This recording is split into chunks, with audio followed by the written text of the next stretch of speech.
Disc pathology, disc herniations, pinched nerves, sciatica, all words for the same thing. This happens in many, many people, but it's relatively uncommon in pediatric patients. A young patient has a disc herniation and is managed for a year by physicians who tell him, oh, you're too young to have this problem, you're too young for surgery. He's not too young for the problem, he has it. Has a big disc herniation, sciatic pain and back pain that now he can't play sports. Well, you don't run a patient like this around town and tell him there's nothing that can be done and leave him to never play sports again.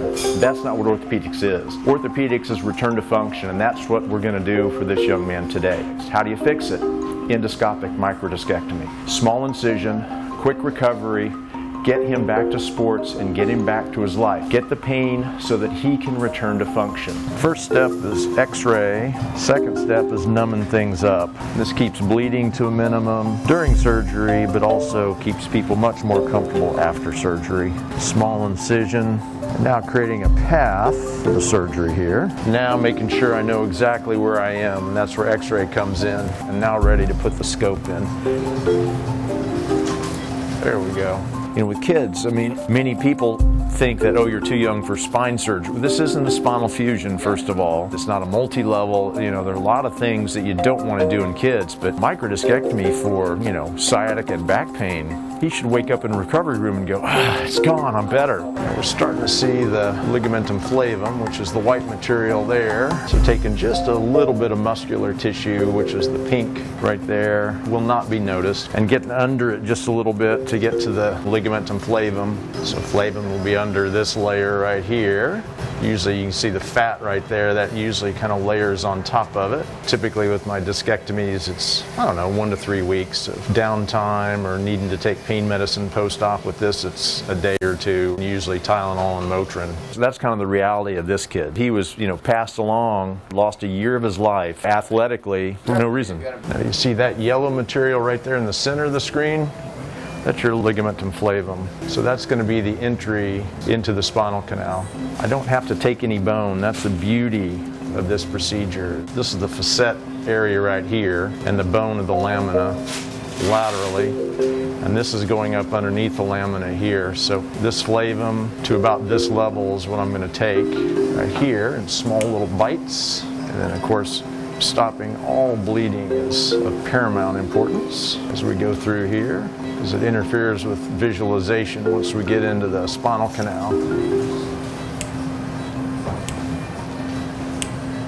No hurry to get in, just a lay at a time. See epidural fat right here, and then the beauty is the irrigation from the scope pushes all that away, so it minimizes any risk of getting into the nerves or damaging the dura. So now that I have a visible entry, I can just keep working this ligament lateral and distal, so then I can get absolutely lateral to the dura. To the left on the screen is going to be the sacrum, or the sacral lamina. At 6 o'clock here is going to be lateral. At 12 o'clock it's going to be medial, so the spinal canal is going to be this direction.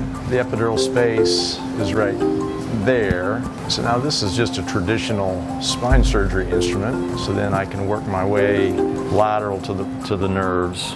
Once I get out there, free things up, then I can attack the disc herniation. So you can see right in the center of the screen, directly beneath my instrument, the nerve root, and I just want to make certain that it's completely free. Then I can safely get this nerve decompressed and get the disc herniation off the nerve. So now I'll grab this epidural fat right here and expose the axilla of the root. So I'm lateral now officially to the S1 root right here. Get a little bit more of this ligamentum flavum.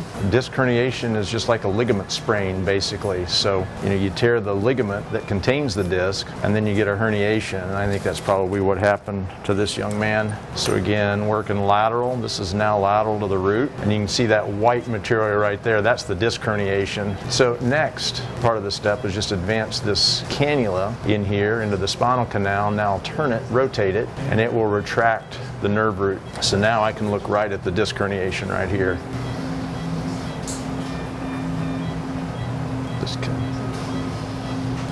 So now we'll cut the annulus.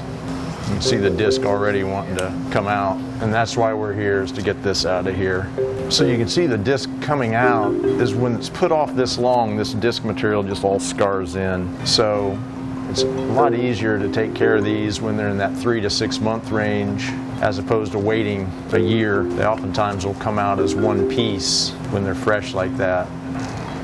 Here you don't have like endoscopic There's a big piece.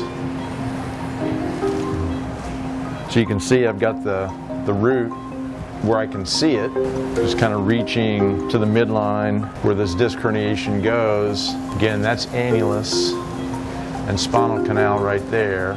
You see the nerve root right up above me. You can see all this disc, which is trapped and scarred right under that annulus, right under that root. So everybody's next natural question is, when are you done? So whenever I get this. So I think a pretty straightforward discectomy surgery. Again, the only downside is that putting it off this long, there's a lot of scar, so the disc doesn't come out in one fell swoop. It takes a lot of work to get all that material out and then the pressure off of the nerves. All right, dilator, PRP.